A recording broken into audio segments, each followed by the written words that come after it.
E sobre a eleição direta, Cláudio, eu vou te dar uma novidade, certo? O Ceará, ele está totalmente preparado para virar SAF. Então... Que é outra pauta aqui da gente outra também. pauta. Mas isso aí já não tem mais necessidade de eleição direta, porque quando vira empresa, tá certo? O formato é diferente. Então, nós não temos mais nem pauta, gente, de eleição direta. Passou.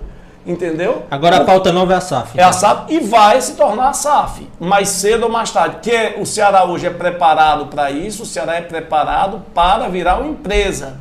Show. Tá certo? Então a gente tem que ter. É uma realidade do futebol. Isso. A curto, médio prazo, se você não se afiliar, meu amigo, acabou. Exatamente. Aí eu queria saber a sua opinião sobre isso. O que eu acho é o seguinte: o Ceará brilha os olhos, porque ele é um clube saneado, tá certo? Pelo menos até agora.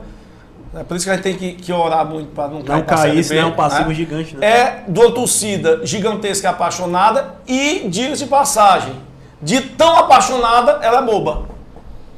Porque se acontece o que aconteceu, o que tem acontecido no Ceará hoje, no nosso maior rival que é o Fortaleza, choveu capacetada de um nada.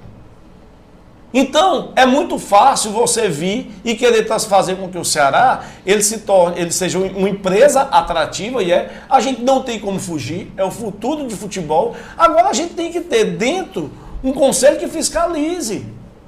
Porque a função primordial do conselho é fiscalizar, inclusive, a saúde financeira do clube. Certo? A gente tem hoje, o Ceará é um clube que ele tem quantos funcionários?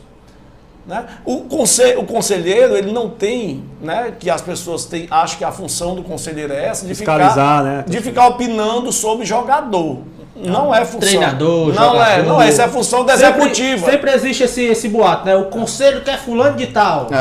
Conselho omisso, só que tá tendo agora aí na torcida aí, né? Exatamente, mas o conselho é omisso porque ele é quem aprova o orçamento do ano anterior e pelo fato de o orçamento aprovado, né, não está surtindo o efeito porque é dinheiro que está sendo jogado no esgoto. É quando eu falo que o Ceará virou... Nem fala em esgoto, pelo amor de Deus. Fica traumatizado. Virou um mito. Sabe o quê?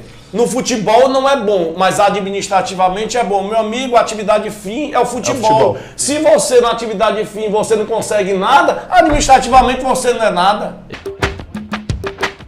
Klaus, o Danilo ontem falou sobre SAF, né? Até o Alexandre Aragão tinha mandado, eu tinha até guardado esse assunto, que eu acho interessante de comentar, que o Ceará pode virar SAF.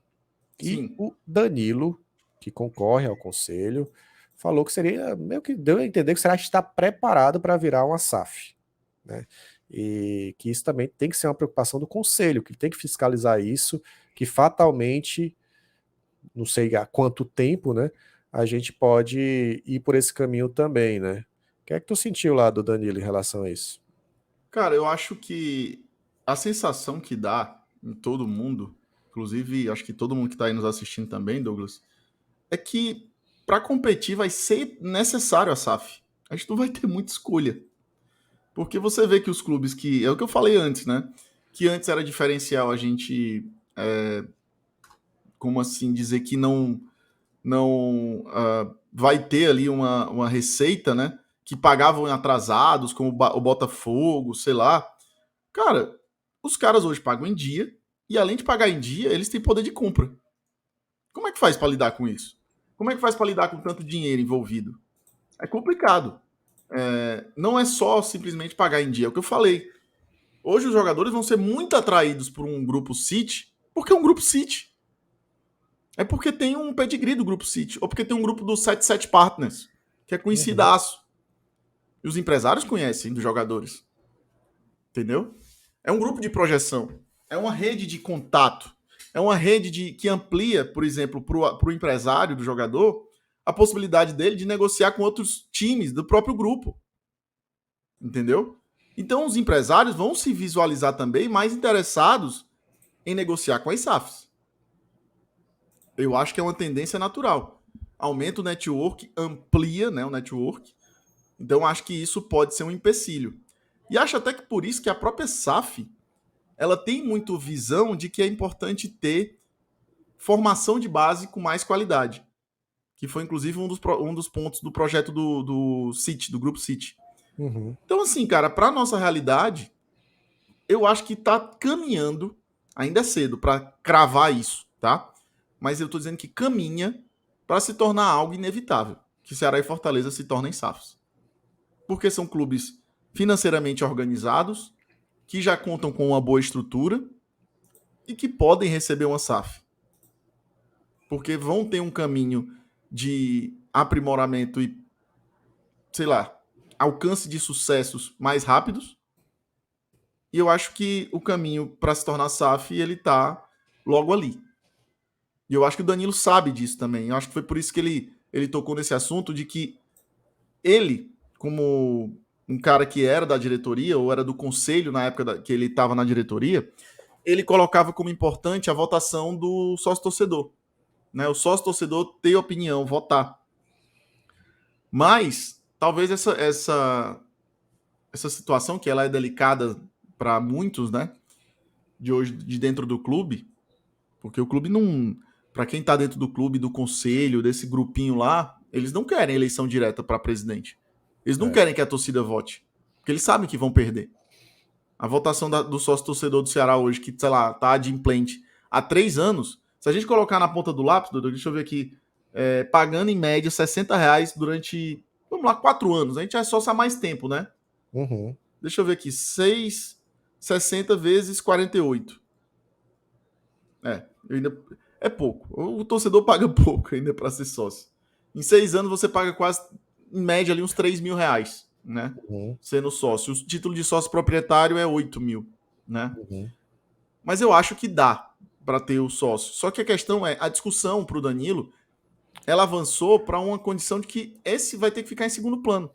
O assunto eleições diretas através do sócio vai ter que ficar em segundo plano por conta da vinda dessa estrutura dos clubes se tornarem SAF. E eu concordo com ele. Por mais que exista a possibilidade de, quem sabe, no futuro a gente possa voltar a discutir essa condição de eleição via sócio-torcedor.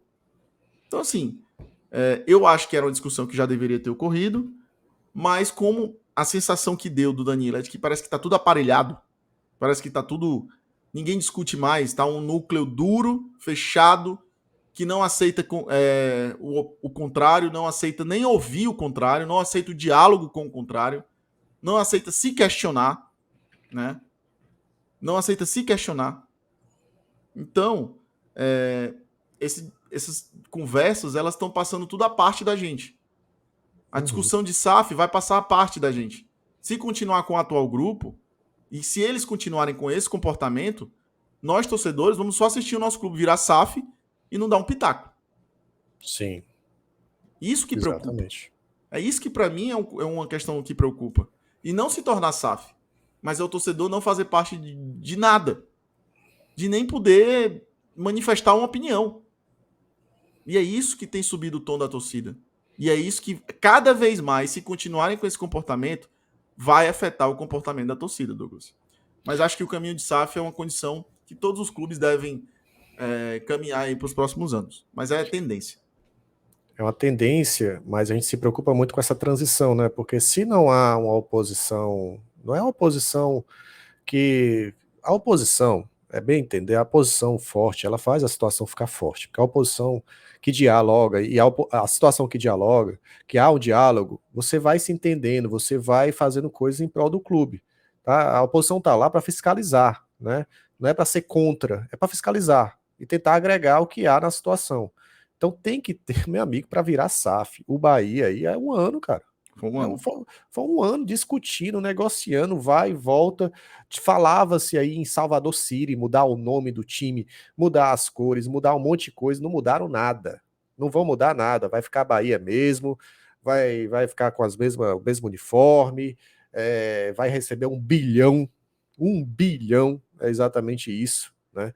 Então, assim, para chegar nesse nível de negociação, 1 ano negociando, e ter sido favorável aos torcedores, os torcedores do Bahia estão muito felizes até o momento com essa SAF que vai chegar lá.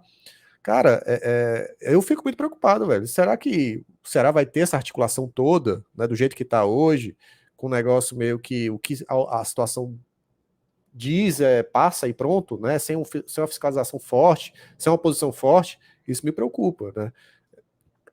Me preocupa, cara. É aguardar e realmente, assim, SAF é inevitável. Eu acho que é inevitável no futebol brasileiro. É uma onda que começou com os times endividados, mas vai ter uma segunda onda aí, com times que estão bem direitinho financeiramente. O Atlético Mineiro aí existe até uma possibilidade, né, de ser do mesmo dono do Paris, né? Então, Consultou o Flamengo também. pois é. E aí é um outro patamar, cara. Se já tão forte nesses times endividados, imagine nos outros, né? Como é que vai ser? Não, esses times aí que estão sendo sondados, mas estão muito bem financeiramente, né? O próprio Flamengo, o Atlético Paranaense, o próprio Atlético Mineiro, que vão, de certa forma, evitar uma SAF, o próprio Palmeiras também, né? Eles podem abrir espaço para clubes como o Ceará, o Fortaleza, serem vistos ou conhecidos por esses também que sondaram esses clubes maiores, né? Então, tudo é possibilidade, você tem que estar preparado. E aí, a grande questão é, a gente vai fazer parte de uma discussão sobre isso? Não sei, Douglas. Aí que tá. Pois Nem é. sei como isso vai se dar. Porque eu acho que isso vai ser discutido de maneira impositiva e sem discutir com o torcedor. Minha opinião é essa. Quando a gente souber, só vão comunicar a gente e a gente não faz mais parte de absolutamente nada.